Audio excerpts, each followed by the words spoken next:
कृत्वा दक्षस्य तरुषो वर्धमणि देवासो अग्निं जनयन्त चित्तिभिः रुरुचानं भानुना ज्योतिषा महामत्यं न वाजं सन्निश्चप्नुब्रुवे आमन्द्रस्य सन्निशन्तो वरेण्यं प्रणीमहे अह्यनं वाजमृग्रिमयम् रातिं भृगूणामुषजं कविक्रतुमग्निं राजं तं दिव्येन शोचिषा अग्निं सुमनाय दधिरे पुरोजनः वाजश्रव समिह विकृतबर्हिषः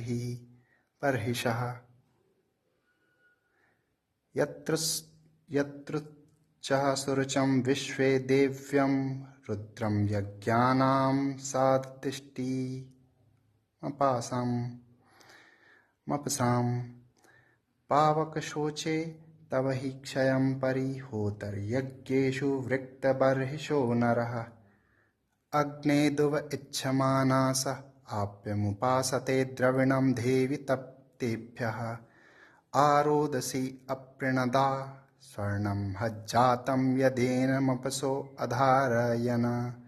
सो अध्वराय परिणीयते कविरत्यो न वाजसातये च नो हितः